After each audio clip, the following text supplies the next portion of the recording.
अंत का एक कलश और एक जो अन्य गाथा, ऐसे दो विषय अपने मात्र बचे हैं। कल अपन ने जो अंतिम चर्चा की थी, कौन सी, कि जो संसारी जीव है उसके राग द्वेष से बंध होता है और जो केवल ज्ञानी है उनके राग द्वेष नहीं होता, इसलिए उनके बंध नहीं होता।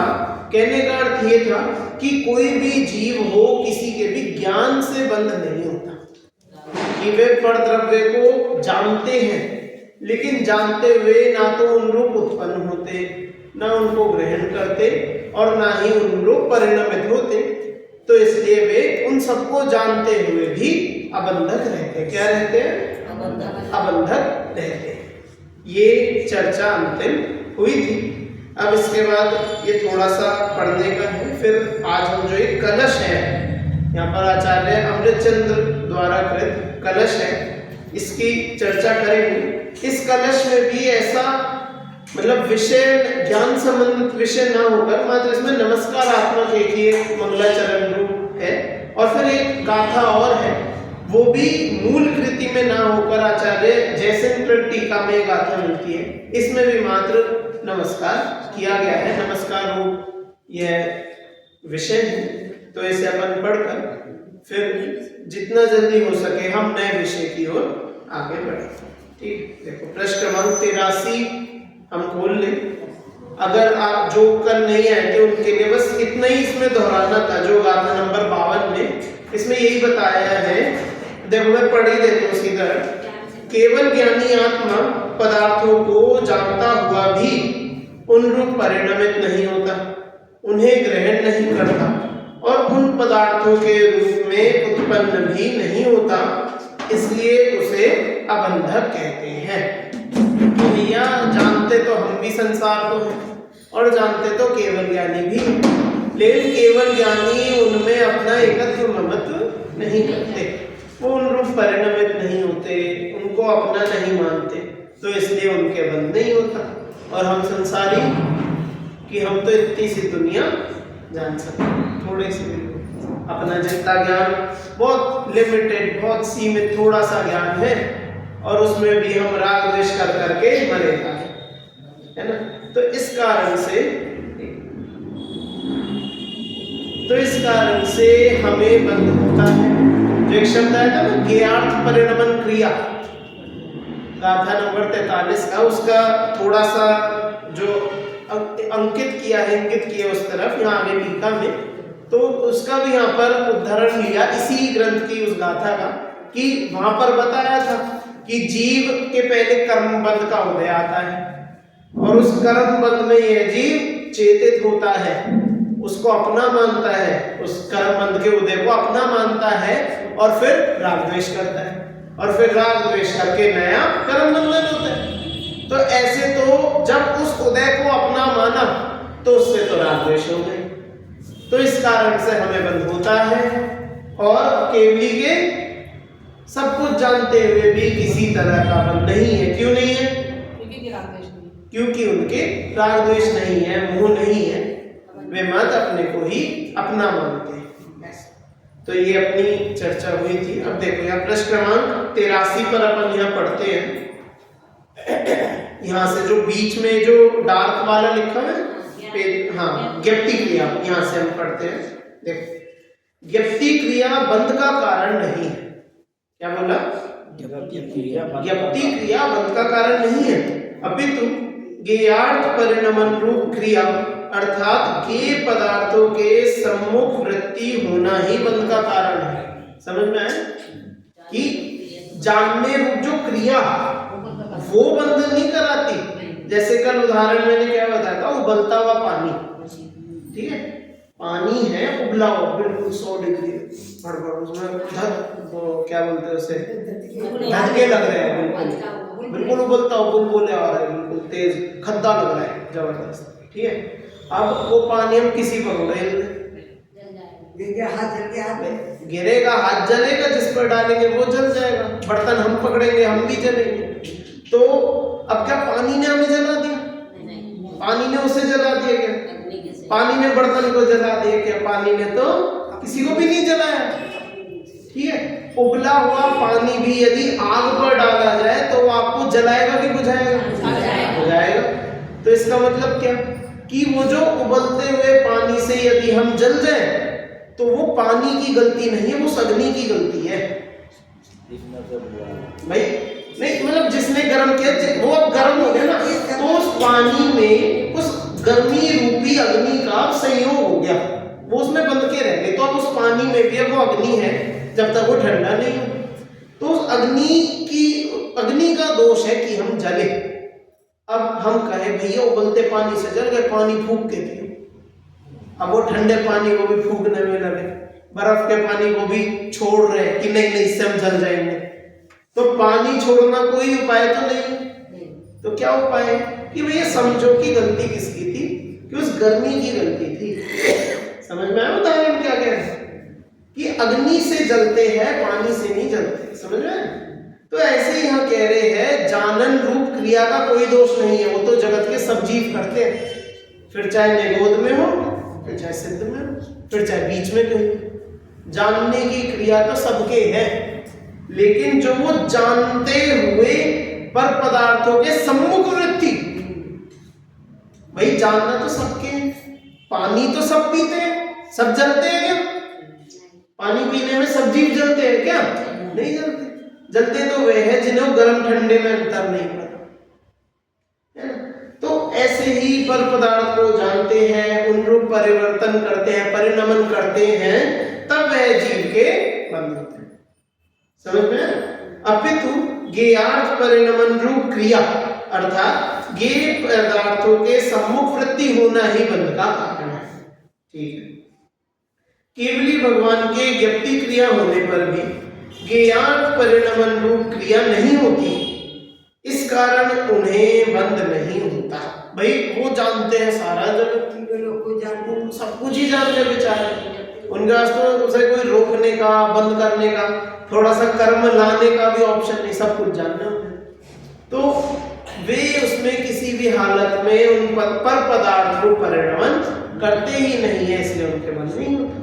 इतनी सी बात है। तो इसमें एक लाइन ये भी कह सकते हैं जिसको राग द्वेष है उसको बंद है, जिसको नहीं है उसे नहीं बंद। जिसको राग द्वेष है उसको बंद है, और जिसके नहीं है उसको बंद नहीं है, उसको नहीं है। पर विषय तो ज्ञान का चल रहा है। बात ये ना, अधिकार किसका चल रहा है? ज्ञान अधिकार का। जो राग द्वेष वाली बात है वो सबसे पहले भी आ चुकी है।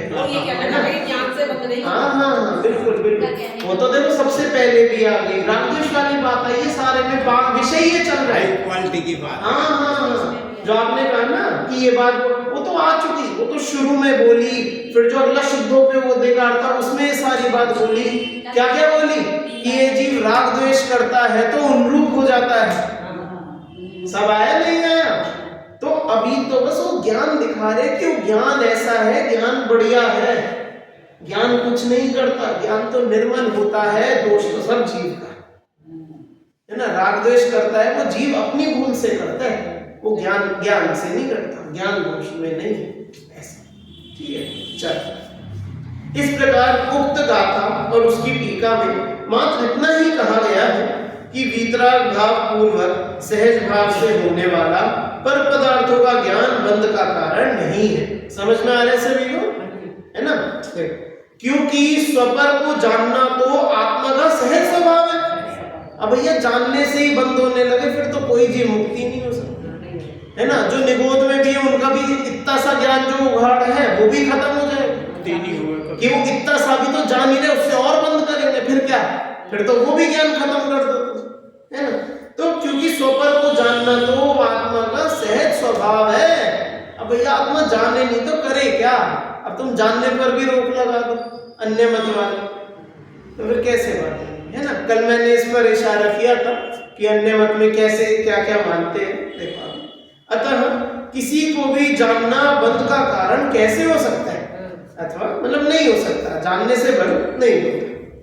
वस्तुतः बंध का कारण तो राग है, जो आपने बोला, वस्तुतः बंध का कारण तो राग भाव है।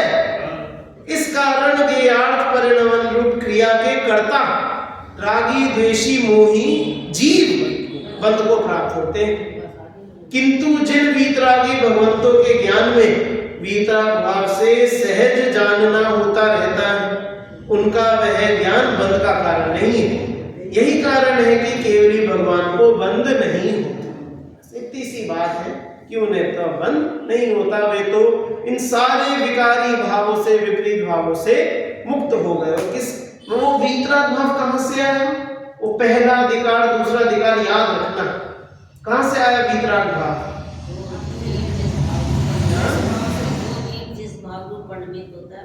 तो वो किस भाव को परिणमित हुए कि उन्हें वो वीतरागता प्रकट हुई? स्वाभाविक स्वभाव, शुद्ध उपयोग। बहुत बढ़िया। शुद्ध उपयोग यहाँ होता है कि यदि अपने को ऐसा ज्ञान प्राप्त करना है तो शुद्ध उपयोग करें। ठीक है, यहाँ एक चीज हमने कल और पढ़ी थी, इससे पहले पिछली गाथा का क्या पढ़ा था कि भैया ये इतना सब ज्ञान ज्ञान ज्ञान गा रहे हो, क्या करें इसे पढ़ के? ज्ञान के बारे में इतना क्यों बोल रहे हो? क्या बताए? तो उत्तर ख्याल है, ज्ञान से बंध नहीं है, जो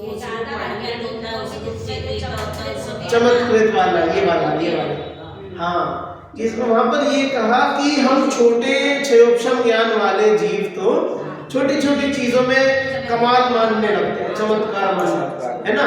कि ज्योतिष ज्ञानी कोई हो, कोई तुम्हारा थोड़ा सा भविष्य की बात बता दे और वो सच हो जाए, है ना? कोई तुम्हारी हाथ की रेखा देखकर तुम्हारे बारे में कुछ छुपी हुई बात, गोपनीय बात बता दे, जिसे तुम सोचो भाई किसी को नहीं पता, इसे कैसे पता लगा?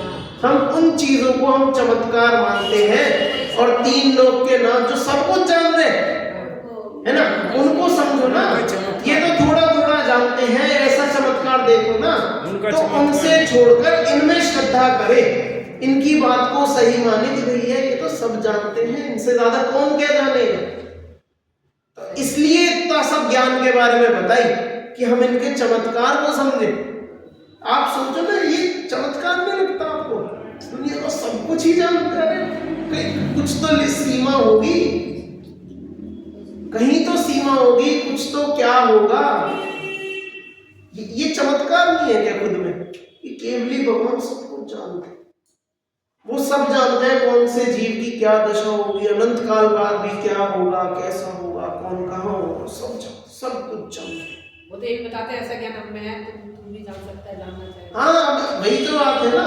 अब जो जीव सब कुछ जानता है और वो कुछ बोल रहा है तो भैया फालतू नहीं, वो उल जुलूल नहीं बोल रहा, वो ऐसा नहीं बोल रहा कि अरे हाँ ना ठीक है कहीं भी सुनिए, वो उन्हें वो ऐसे करने योग्य नहीं। उनका एक एक अक्षर बोला गया बिल्कुल ऐसे है कि अपने जीवन में उतार, जीवन के आत्मा में उतार। चमत्कार समझो उनका, उनके होने मात्र का ही चमत्कार समझो कि ऐसे भी कोई जीव थे जो सब कुछ जानते हैं। इसी बात को ही चमत्कार मानो और उनकी वाणी हम तक पहुंच गई।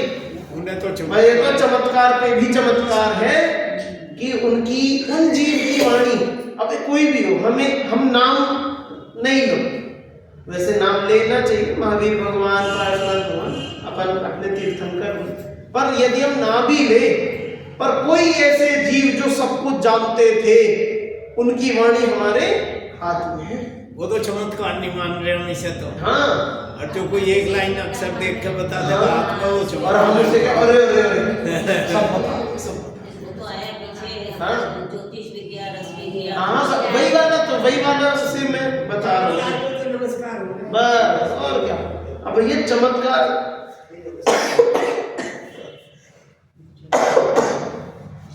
हम चमत्कार को नमस्कार करते तो सबसे बड़े तो यही चमत्कार है, इससे बड़ा चमत्कार क्या होगा, है ना? तो इसको हम समझे। चलो अब हम आगे इसके कलश जो है इसे हम देखते हैं। यही कारण है कि केवली भगवान को बंध नहीं होता। अब यहाँ सबसे नीचे जो है ना 83 पेज पर ये पढ़ेंगे। इस अधिकार के अंत में तत्व प्रदीपिका टीका के कर्ता आचार्य अमृतचंद्र देव एक महत्वपूर्ण काव्य लिखते हैं जिसका पद्यानुवाद इस प्रकार है। देखो अब ये ऊपर एक कलश है और उसका फिर ये हिंदी में दिया है, इसे हम आराम से पढ़ेंगे। संस्कृत थोड़ी क्योंकि कठिन लगती है तो धीरे धीरे पढ़ के हम सही पढ़ना अपना लक्ष्य होना चाहिए, जल्दी नहीं, सही पढ़ना है ना। देखो जानन्नप्येष विश्यम् युगपद युगपद पिभवत् पढ़ो भाविभूतं समस्तं मोहाभावाद्यदात्मा परिणमति परम् नैव निर्लूनकर्मा तेनास्ते मुक्त एव। अगले प्रश्न फिर से पढ़ता हूँ, फिर से पढ़ो। तेनास्ते मुक्त एव प्रसभ विकसित ज्ञप्ति विस्तार पांत गेयाकारं त्रिलोकी पृथग पृथगथ द्योतयन् ज्ञान मूर्ति। ये जो छंद है श्रद्धरा छंद है, जो अपन शांति पाठ पढ़ते हैं बड़े वाला, शांतिनाथ उन शशि वो वाला, तो उसमें जो आता है जो होवे सारी प्रजा को सुख बल युत हो धर्मधारी नहीं, तो ये वो वाला छंद है यहाँ पर, वही वाला बिल्कुल ऐसे 7-7 अक्षर की यति में 3 टुकड़ों में एक लाइन को पढ़ा जाता है 7-7 अक्षर से ऐसे, तो ये वो वाला श्रद्धरा छंद जिसे बोलते हैं उसकी तरह पढ़ा जाता है। ठीक है, हमारे बदल पढ़ने की ना संस्कृत आती ना छंद आती। अरे हिंदी तो आवे हिंदी तो आती है ना, तो भी जो मैंने अभी बोला ना वो वैसा हिंदी तो है, वो हम सब पढ़ते पढ़ना जानते हो, तो वो शांति पाठ या कोई है ऐसा जिसे पढ़ना ना आता वो वाला बड़े सबको आता है, तो वैसे उसकी तरह पढ़ना अपने को। हाँ कोई मतलब पढ़ना तो आता ना, किताब हो यदि आगे तो अपन पढ़ तो लेंगे ना सभी, बस तो ऐसे ये चल रहा है, इसमें क्या एक साथ पढ़वा दो। चलो जानन्यप्येष विश्यम् युगपद पिभवत् भाविभूतं समस्तं मोहाभावाद्यदात्मा परिणमति परम् नैव निर्लूनकर्मा। अगले प्रश्न पर तेनास्ते मुक्त एव प्रसभ विकसित ज्ञप्ति विस्तार पांत गेयाकारं त्रिलोकी पृथग पृथगथ द्योतयन् ज्ञान मूर्ति। सब पढ़ने में आया सबको, है ना? बहुत सरल छंद है, ऐसे इसमें कुछ नहीं है ऐसा। तो ये अब देखो इसका हम हिंदी जो पिछले प्रश्न पर आ जाओ, जो हिंदी पद्यानुवाद है वो भी हम पढ़ेंगे। पिछले प्रश्न पर देखो, जिसने किए हैं निर्मूल घाती कर्म सब अनंत सुख वीर दर्श ज्ञान धारी आत्मा भूत भावी वर्तमान पर्याय युक्त सब द्रव्य जाने एक ही समय में शुभ आत्मा मोह का अभाव पर रूप परिणाम नहीं सभी के बैठा ज्ञान मूर्ति आत्मा पृथक पृथक सब जानते हुए भी ये सदा मुक्त रहे अरिहंत परमात्मा।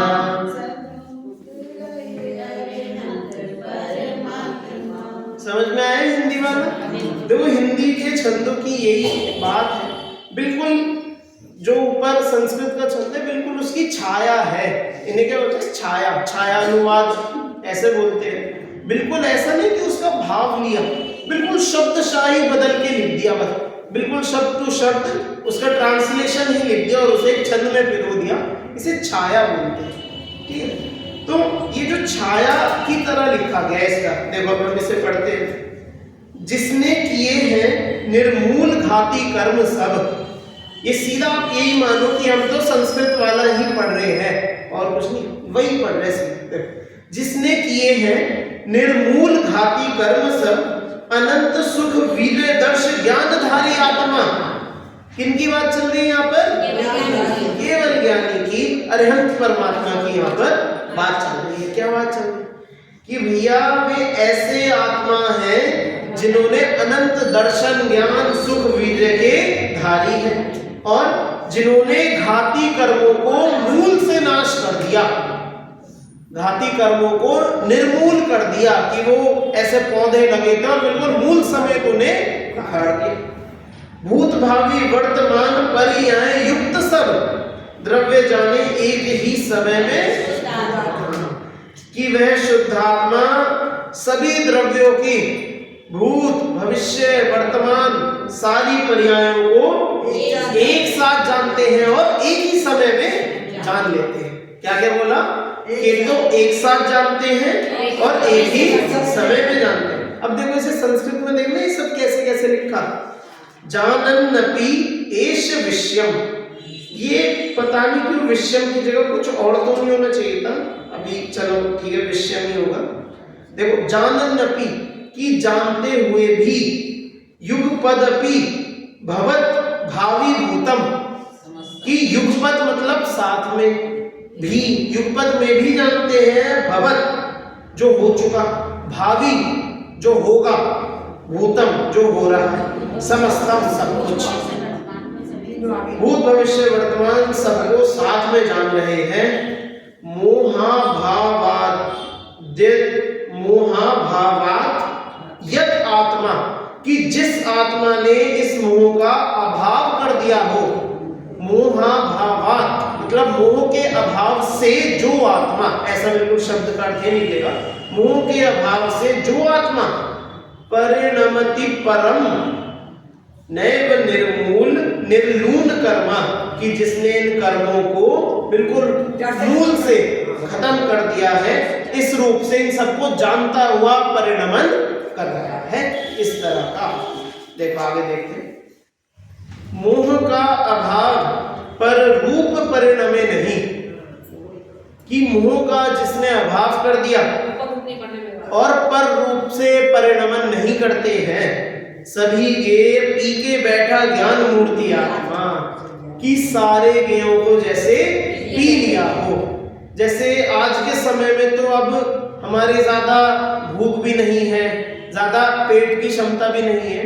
पहले हमने लोगों की सुनी है, देखो देखी तो मैंने क्या ही कुछ नहीं देखी, मैंने सुनी है ऐसे ऐसे लोग होते थे कि एक बार में पता नहीं कितना कितना सेर दूध प्रतिदिन इतना इतना बैठकर एक घंटे पीते थे। कई लोगों की हमने सुनी है ऐसे कि जी हम तो जी इतना ही पीते, इससे कम नहीं पीते। 10-10 मिठाई क्या 10-10 पीस मिठाई के 10 तो कुछ भी नहीं होते, 10 तो देखो हम जैसे भी खा लेंगे, 10 की चिंता है। 10-20 मिठाई तो हमने ही देखे, हमारे दोस्त है मैं वो हम लोग भी खा लेंगे। 10-20 पीस की बात की दिक्कत नहीं है। मिठाई में क्या होता है, मैं तो वो बता रहा हूँ, कहीं सेर दूध अब भी पीते हैं किलो दूध, एक मैं सेर की बात करूं, किलो तो छोटा सा होता है, एक सेर कितना होता है? एक टोकनी दूध पी जाते हैं, एक टोकनी दूध हमारे बाबा के बाबा पी जाते। टोकनी क्या है? बड़ा बर्तन इतना। हाँ देखो ना, जैसे अरे मैं तो मुंह लगा के गिलास विलास में कहाँ लोग, तो जैसे इतने बर्तन ऐसे भरे भरे उठा के और पी, मतलब ये सब सुनने के की बात नहीं, वास्तव में लोगों इतनी और इसे हम क्षमता भी नहीं देंगे, उतनी उन्हें चाहिए था, वो इतना काम करते थे कि उतना वो पी के अपना काम चलाते थे, इतना खा पी के। हाँ छीन जमती आपस में रगड़ के। हाँ तो काम भी उतना करते थे और फिर उतना पीते थे, उसे पचाते थे, है ना, समझ में? तो जो बोला सभी गे पी के बैठा, कि जैसे 10 लोगों के लिए दूध आया हो और एक व्यक्ति अकेला बैठकर सारा पी ले। उसे बोले भाई पेट है कुआं है। तो बोले अरे अभी हमारा कुछ नहीं हुआ, अभी तो जितना लाओगे सब पी जाएंगे हम। तुम पूरी एक भैंस का सारा दूध दे दोगे, कोई हम अकेले पी लेंगे। कोई ऐसा हो तो समझो सभी गे पी के बैठा। ज्ञान मूर्ति आत्मा भैया वो एक ऐसी मूर्ति है कि जितने गे है सब अंदर, कोई शरण की सीमा नहीं है। जैसे समो शरण होता है ना, समो शरण में कितने जीव आ जाते हैं, कितने जीव, कितने आ जाओ भैया। हमने तो समो शरण का वर्णन सुना है कि वो ऐसा 1 योजन का होता है, और 1 योजन में तो इतने 12 किलोमीटर ही होते हैं। तो 12 किलोमीटर का ऐसे वो पाई स्क्वायर लगा के उसका वो एरिया मिल जाएगा, और उसमें भी पूरे में नहीं बैठते, 8-7 भूमियां तो अलग है, और बीच में भगवान की खुद की गंदगुड्डी भी अलग है। तो थोड़ा सा 1-2 किलोमीटर का एरिया बचा होगा, और उसमें कितने लोग आ जाएंगे, कितने देव, कितने पशु, क्या कितने जीव आ जाएंगे। अनंत है। कि उनका ऐसा अतिशय है, आ जाओ पूरे पृथ्वी के सब जीव आ जाओ तो भी उसमें समा जाएंगे, ऐसा उसका अतिशय है। अब खैर वो 64 रिद्धियों से तो उसका संबंध नहीं है। जैसे कहते हैं ना कि रिद्धि ऋषि मुनि होते हैं, उनके उसमें कितने भी घटक आ जाते हैं, चक्रवर्ती का घटक भी आ जाता है। नहीं वो तो भोजन, वो तो अक्षीण महानस रिद्धि का है वो। अब वो मुझे पता नहीं कौन सी रिद्धि होती है, मुझे ख्याल नहीं। समोशरण का तो खुद ही अतिशय बहुत बस वो समोशरण का तो होता ही है। अब जैसे एक अक्षीण संवास रिद्धि होती है, उसका मुझे अर्थ नहीं पता। एक अक्षीण महानस रिद्धि होती है, उसका मुझे पता है। जैसे श्री राम जो मुनि थे, उन्हें थी ये कि उनका वन में आहार हुआ, वो कौन से राजा ने किया था, और फिर आहार तो मतलब भोजन सबके लिए कम था, क्योंकि राजा की पूरी सेना थी, और उनकी अक्षीण महानस रिद्धि से वो भोजन इतना होगा कि पूरी सेना को खिलाए तो भी भोजन खत्म नहीं होगा। चक्रवर्ती की सेना का है। हाँ, कि सब खा ले, तो वो अक्षीण महानस रिद्धि वो तो अक्षीण संवास होती है, 2 ही होती है अक्षीण, तो एक अक्षीण संवास, एक अक्षीण महानस। इसमें भी कहीं है लाल जीवानी में। अच्छा चलो ठीक है, फिर वो मुझे ख्याल में नहीं है। चलो, तो जिस तरह से समो शरण में भगवान के प्रताप से कितने ही जीवों को वे शरण दे सकते हैं, कितने मतलब जितने चाहो, जितने इस पूरे 3 लोक के सब जीव आना चाहे तो वो भी आ जाओ, सबको बराबर शरण, बराबर जगह। ऐसे ठुस ठुस के नहीं बैठेंगे, भर भर के नहीं बैठेंगे, आराम से, बिल्कुल आराम से, सब शांति से भगवान की वाणी को सुनने को मिलेगी, है ना। तो ऐसे ही ये आत्मा जितने के जगत में, वे तो सबको ही पी के बैठा हो, जैसे सबको ही इस तरह से ग्रहण कर लिया कि सारा बिल्कुल पी गए, ग्लास में बूंद भी नहीं छोड़ी। किस तरह से वो सारे गेयों को पी गए। ठीक है, देखो, पृथक पृथक सब जानते हुए भी ये कि सारे गेयों को अलग अलग जानते हैं, एक एक को बिल्कुल स्पष्ट प्रत्यक्ष, बिल्कुल सबको भेद भेद करके अलग अलग बिल्कुल सही सही जानते हैं। सदा मुक्त रहे अरहंत परमात्मा, कि अब वे सदा मुक्त रहते हैं। समझ में है? सदा मुक्त रहने का क्या अर्थ है? कि अब वो एक उस दशा पर पहुंच गए हैं जहां से संसार में वापस आने की कोई संभावना नहीं, जहां से हाँ, कि इस कदर मुक्त हो गए हैं कि ना तो वापस आने की संभावना है, ना चाहा है, और ना ही उसकी व्यवस्था है। वापस आने की कोई व्यवस्था भी नहीं, कि अब इस कदर मुक्त हो गए, ना तो इच्छा है, ना वांछा है, ना व्यवस्था है, कुछ भी नहीं है। अब तो बस एक ही पंथ पर वे आगे वहां पर पहुंच गए हैं जहां से हमें बस एक सिद्ध गति को ही प्राप्त करना है, उसके अन्य उनका कुछ कार्य इस जगत में नहीं बचा। तो इस तरह से वे सबको जानते हुए भी किसी से बंधे हुए नहीं, सबको एक एक को जानते हैं। सबसे पता है कि किससे मुझे बहुत राग रहा है, किससे मैंने बहुत द्वेष किया है, कौन जीव इस समय कहाँ है, और स्वयं में इतनी शक्ति है कि जिस जीव का जो करना चाहे कर सकते होते, वस्तु स्थिति में नहीं है कि वो कर सकते हैं। पर आपने तो सुना होगा कि किसमें कितनी शक्ति होती है।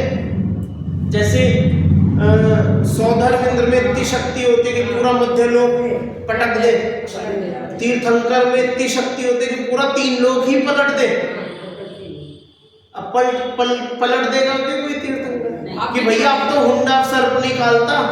क्या पता काल दोष के प्रभाव से किसी तीर्थंकर ने पलट दी हो, हमें क्या पता। हम तो भी ऐसे ऐसा हुआ तो नहीं ना। उनकी ना तो उनकी दृष्टि है, ना व्यवस्था है, और ना ही करना चाहते। बस उनकी शक्ति का माप दिया है, तो शक्ति बता रहे। देवों में बहुत शक्ति होती है। हाँ, देवों में भी कितनी शक्तियां हमने सुनी है, कितनी विद्याएं होती है। एक एक देव में बहुत शक्ति, बहुत वैभव। एक एक देव, वो देव का वैभव वाला सुने चक्रवर्ती के सामने कि एक देव के देवांगना की दासी की माला का एक मोती चक्रवर्ती के पता नहीं कितने वैभवों को खरीद ले। कितने, एक नहीं कह रहा, कितने ही वैभवों को खरीद ले तो भी कीमत पूरी ना हो। इतने से एक मोती के माला की इतनी कीमत। कौन मोती बेच रहा और कौन खरीद रहा, बस बिल्कुल सही बात यही है। बात यही है जो अंकल ने बोली कि जी वो तो बस एक मापदंड है। वो असल में ऐसे कोई, अब कोई उनके समझो ना, चक्रवर्ती के अंदर कितने देव उनकी सेवा करते हैं। अब कोई सोचा हम मोती देकर इनसे ले ले चक्रवर्ती पद, हम बन जाए। इतना पुण्य ही है, इतनी ना तो शक्ति है, ना क्षमता है, ना पुण्य है। ले भी लो, हम करेंगे क्या मोती को? अरे बात ये ना, हो ही नहीं सकता। तो देखो अंत में बात यही है कि ये सब कहने की जो बातें होती है, जो ऐसे शक्ति बताते हैं, तो ये सब होता है, पर ये सब कोई व्यवस्था नहीं होती। जैसे ऐसे ही अरिहंत परमात्मा सर्वशक्तिशाली है, लेकिन उस शक्ति का वह इस्तेमाल महिमा बताने के, महिमा नहीं, शक्ति असल में भी है। नहीं, महिमा अत्यधिक बताने के। हाँ देखो, हमें महिमा भी है, वो तो है ही बात, लेकिन महिमा भी ऐसे नहीं ना कि कुछ भी बता रहे सत्य पर, या सत्य की ही महिमा करें। तो सत्य यही है कि अरिहंत में अनंत शक्ति है, अनंत वीर्य के धनी है, लेकिन बस करते कुछ नहीं, उसका इस्तेमाल नहीं करते, है ना। तो ऐसे वे सब जीवों को, सब द्रव्यों को अलग अलग पृथक पृथक जानते हैं, और तो भी वे सदा मुक्त ही रहते हैं, किसी द्रव्य को अपना नहीं मानते, किसी द्रव्य से बंधन रूप होने की जरूरत नहीं है। वितरागी हो गए इस तरह से। तो ऐसी उनकी ये क्षमता है। ऐसे अपने अरिहंत परमात्मा का ये छोटा सा यहाँ वर्णन दिया है। देखो इसका हिंदी पढ़ता हूँ। जिसने कर्मों को छेद डाला है, ऐसा यह है आत्मा विश्व के समस्त पदार्थों को उनकी भूत, भावी और वर्तमान पर्यायों के साथ एक साथ जानता हुआ भी मोह के अभाव के कारण पर रूप परिणमित नहीं होता। समझ में आया? जल्दी तो नहीं पढ़ा? नहीं समझ में आया सबको? नहीं, सबको तो नहीं आया। चलो ठीक। इसलिए अत्यंत विकसित व्यक्ति के विस्तार से स्वयं पी डाला है समस्त एकारों को जिसने, ऐसा यह ज्ञान मूर्ति आत्मा तीनों लोगों के सभी पदार्थों के ज्ञेयाकारों को पृथक और अपृथक प्रकाशित करता हुआ कर्म बंधन से मुक्त ही रहता है। समझ में? ख्याल में आया सभी को? बिल्कुल इसका सीधा सीधा अर्थ है। केवल ज्ञानी की अरिहंत परमात्मा की यहाँ पर महिमा बताई है कि इतना सब होने के बाद भी वे बंधन में नहीं पड़ते, वे किसी द्रव्य से संबंध नहीं करते, उनसे मोह द्वेष नहीं करते, इसलिए वे कैसे रहते हैं? वे मुक्त रहते हैं। ऐसा उक्त छंद में मात्र इतना ही कहा गया है कि लोकालोक को जानने वाला यह ज्ञान मूर्ति भगवान आत्मा मोह राग द्वेष के अभाव के कारण सबको सहज भाव से जानते हुए भी कर्म बंध को प्राप्त नहीं होता। इतनी सी बात कि सबको जानते हुए कर्म नहीं होता। इस प्रकार यहाँ ज्ञान अधिकार समाप्त होता है। अब यह अपना इस कलश के साथ ज्ञान अधिकार पूरा हो गया। अब ये तो एक गाथा पर और लिखी है अभी नीचे, है ना। इसे भी हम जल्दी से पढ़ लेते हैं, बहुत लंबा चौड़ा विषय नहीं है, 1 मिनट में हम इसे पढ़ते हैं। देखो, वैसे तो आचार्य जैसेन भी ज्ञान अधिकार यही समाप्त हो गया यह स्वीकार कर लेते हैं, इसका उल्लेख भी वे तात्पर्य वृत्ति टीका में स्पष्ट रूप से करते हैं, तथापि अंत में एक गाथा और जोड़ देते हैं जो आचार्य अमृतचंद्र की तत्व प्रदीपिका टीका में नहीं है। मतलब जो ये गाथा है जो अभी आगे दी है, यह आचार्य अमृतचंद्र वाली कृति में नहीं है, आचार्य जयसेन वाली में जो अधिकार पूरा होने के बाद ये गाथा लिखी है ना।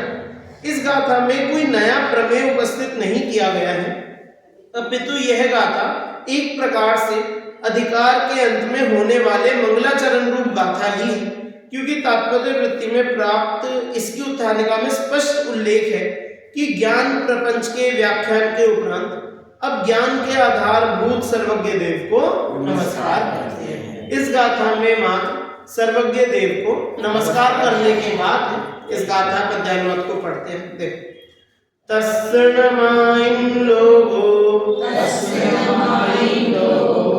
देवासुर मनु अयार संबंधो भक्तो करे दीन चम उवजुक्तो तम तहाँ विअहम नमन करते जिन्हें नर अति सुर असुर पति भक्तगण, मैं भी उन्हीं सर्वज्ञ जिनके चरण में करता नमन। जिन सर्वज्ञ देव को देवेंद्र, असुरेंद्र और बड़े बड़े नरेंद्र आदि भक्तगण सदा नमस्कार करते हैं, मैं भी उपयोग लगाकर भक्ति भाव से उन्हें नमस्कार करता हूँ। कि बस सामान्य सी ये बात हम सबने पढ़ी सुनी है कि सर्वज्ञ देव को सभी जीव इस जगत के नमस्कार करते हैं। कौन कौन किन किन के नाम लिए? देवेंद्र, देवेंद्र मतलब कि जो सौधर्मेंद्र शाम आदि सब। असुरेंद्र, असुरेंद्र कौन? कि जो भवनवासी व्यंतरों के जो भी इंद्र होते हैं वे सब असुरेंद्र। और बड़े बड़े नरेंद्र आदि, नरेंद्र में चक्रवर्ती आदि जितने भी बड़े राजा हैं, तो वे सब भी जिनके भक्तगण हैं, तो ऐसे सर्वज्ञ देव को हम भी भक्ति भाव से नमस्कार करते हैं। क्यों करते हैं? कि जो सर्वज्ञता जिसका आधार है, सर्वज्ञता के जो आधार है, ऐसे सर्वज्ञ देव। अभी इतने हमने पता नहीं कितने महीने इस ज्ञान अधिकार को पढ़ने में लगा दिए, और वह है किसका ज्ञान? ज्ञान केवली। तो इसलिए उन्हें हम नमस्कार करते हैं। इसकी टीका में आचार्य जैसे कुछ विशेष न लिखकर सामान्य अर्थ ही कर देते हैं। इस प्रकार ये ज्ञान अधिकार यहाँ समाप्त होता है। इस ज्ञान अधिकार में शुद्धोपयोग के फल स्वरूप प्राप्त होने वाले अतीन्द्रिय ज्ञान अर्थात शायद ज्ञान, केवल ज्ञान का स्वरूप विस्तार से समझाया गया। अब ये पूरे ज्ञान अधिकार का एक उपसंहार यहाँ पर लिखा है। इस अधिकार में न केवल अतीन्द्रिय अनंत सुख के साथ प्राप्त होने वाले अतीन्द्रिय ज्ञान के गीत गाए गए हैं, इसकी महिमा का गुणगान किया गया है, अपितु सर्वज्ञता के स्वरूप पर गहराई से चिंतन किया गया है, विस्तार से प्रकाश डाला है। विशेष ध्यान देने योग्य बात यह है कि इसमें ज्ञान के स्वपर प्रकाशक स्वभाव पर विस्तार से प्रकाश डाला है। अतः जिन्हें सर्वज्ञता पर भरोसा नहीं है, किसी आत्मा का पर को जानना इष्ट नहीं है, अतः सर्वज्ञता भी इष्ट नहीं है, उन्हें इस प्रकरण का गहराई से मंथन करना चाहिए। ठीक है, जो लोग सोचते हैं ना, मतलब कि परद्रव्य को हम ना जाने, उनकी तरफ अपना उपयोग ना जाए, हम अपने में ही लगे, अपने में। भैया अपना स्वभाव है पर को जानना, कैसे रोकोगे? है ना, अपने स्वभाव को तो हम रोक सकते नहीं, पर को जानना तो स्वभाव है। उनके प्रति विकल्प आना भी हमारी ये जो दशा है, ये भी आएंगे, उन्हें रोका नहीं जा सकता। इस बात को हमें स्वीकारना ही पड़ेगा। पर को जानना स्वभाव है, इस बात को हमें स्वीकारे बिना हम अपने स्वभाव को समझ नहीं सकते। समझ में? तो यहाँ यही कह रहे कि जो लोग इस बात को स्वीकार नहीं करते, उन्हें ये अधिकार करना चाहिए। देखो, सर्वज्ञता के ज्ञान और उस पर होने वाली दृढ़ आस्था से पदार्थों के सुनिश्चित परिणमन की श्रद्धा भी जागृत होती है, जिसके फलस्वरूप अनंत आकुलता एक क्षण में समाप्त हो जाती है। पदार्थों के क्रम नियमित परिणमन को गहराई से समझने के लिए भी सर्वज्ञता एक सर्वाधिक महत्वपूर्ण साधन। जो वीतरागी सर्वज्ञ और हितोपदेशी हो उसे ही सच्चा देव कहते हैं, तथा सर्वज्ञ उपदेश जिनवाणी ही शास्त्र है। सर्वज्ञ उपदिष्ट जिनवाणी के अनुसार आचरण करने वाले ज्ञान ध्यानी आत्मा अनुभूति संपन्न वीतरागी संत ही सच्चे गुरु। इसलिए जो प्रतिदिन देशास गुरु की भक्ति करते हैं, पूजन करते हैं, उन्हें भी सर्वज्ञता का स्वरूप जानना अत्यंत आवश्यक है। ऐसे नहीं कि भैया मंदिर आ रहे, दर्शन कर रहे, पूजन दे रहे, मुनिचर्या कर रहे, मुनियों को आहार दे रहे, कि दे रहे हो ठीक है, लेकिन इन सबका स्वरूप समझने के लिए सर्वज्ञता को सही समझना पड़ेगा, है ना। इसे सही समझे बिना सब कुछ ऐसा हो गया जैसे बस वो बिना अंक की बिंदी, है ना, लगाते जाओ 0 0 0 0 लिखते जाओ, जब तक जब तक अंक नहीं लिखा जाएगा सब 0 है ना। इस प्रकार सर्वज्ञता को समर्पित यह क्रांतिकारी अधिकार अत्यधिक उपयोगी और अत्यंत महत्वपूर्ण अधिकार है। क्रांतिकारी क्यों कहा? क्रांतिकारी ये क्योंकि केवल ज्ञानी के ज्ञान को समझाना खुद में ये क्रांति है। हुआ हो करके समझना। हाँ, कि ज्ञान के बारे में देखो कैसे कैसे तो बताया इसमें, आपको ख्याल है पूरा अधिकार कैसे कैसे बताया कि कभी कहते हैं ज्ञान ज्ञेय से भिन्न है, फिर कहा ज्ञान ज्ञेय से अभिन्न है एक ही, फिर बताया कि नहीं ज्ञान तो ज्ञेय से भिन्न ही रहते हैं, आगे अलग होकर जानते हैं, फिर उन्हें एक बताया निश्चय ने से एक बताया, निश्चय ने से भेद भी बताया, भेद भी बताया, फिर उनमें जो रमते हैं उन रूप परिणमन करते हुए रागी ऋषि ऐसे ऐसे करके पूरा सर्वज्ञता को इस तरह से समझाना, और उसके बारे में जितनी भ्रांतियां अन्य मतों का जो मानना है सबका बिल्कुल इसी लाइनों में निराकरण कर दिया। देखो ये गाथा नंबर शायद कहां से, ये यहां से गाथा नंबर 21 से में भी ढंग से समझाया गया है, ऐसा बोला गया, उनके बारे में सही बताया गया है। जैसे अपने तत्वार्थ सूत्र जी है तो उसे कहते हैं कि उसके एक एक सूत्र ऐसा है कि उसके एक एक शब्द पर पूरी एक एक पुस्तक लिखी जा सकती है, वही जरूर लिखी जा सकती है क्योंकि वो विषय इतना सारा है उसमें। लेकिन इसमें मात्र 64 पंक्तियों में मात्र सर्वज्ञता का वर्णन है, और सर्वज्ञता का भी बिल्कुल सांगोपांग वर्णन है, बिल्कुल पूर्ण रूप से, बिल्कुल सही सटीक, और जो जरूरी था उतना ही वर्णन है। तो ये क्रांति से कम है, इसलिए यहाँ पर एक क्रांतिकारी शब्द भी सोचकर लिखा है कि क्यों लिखा है, बहुत सोचकर लिखा है। देखो इस प्रकार आचार्य कुंद प्रवचन सार की आचार्य अमृतचंद्र तत्व प्रदीपिका नामक संस्कृत टीका और डॉक्टर हुकुमचंद भारत ज्ञान गे तत्व प्रबोधिनी हिंदी टीका में ज्ञान तत्व प्रज्ञापन महाअधिकार के अंतर्गत ज्ञान अधिकार समाप्त होता है। एक बार हम प्रश्न जरूर पलटेंगे, फिर आज की हम सभा विराम लेते हैं। सबसे ऊपर टाइटल देखो क्या लिखा है, सुख अधिकार का मतलब सुख कहानी, सुख तो यही है, हाँ, कि सुख अधिकार मतलब कि अब सुख की चर्चा इस तरह से होगी जैसे ज्ञान का बताया ना, अनंत ज्ञान, इंद्रियों में सुख नहीं है, हाँ, कि जैसे जैसे शुद्धोपयोग के माध्यम से हमने अनंत ज्ञान प्राप्त किया था, बस उसी मार्ग से ही ये अनंत सुख भी ऐसे ही प्राप्त हो जाएगा। यहाँ पर भी अब भी वो बच्चे को टॉफी दिखा रहे, समझ रहे हैं, अब भी वो वाला विषय शुरू नहीं है द्रव्य गुण पर्याय वाला जो आगे आएगा, अब भी हमें वही ललचा रहे हैं कि देखो अगर शुद्धोपयोग के मार्ग में लगोगे ये मिले।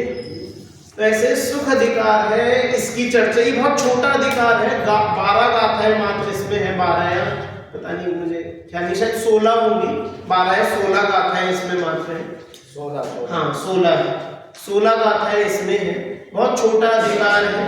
विषय भी इसमें बहुत कठिन नहीं है, कुछ जगह थोड़ा है पर बहुत कठिन नहीं है।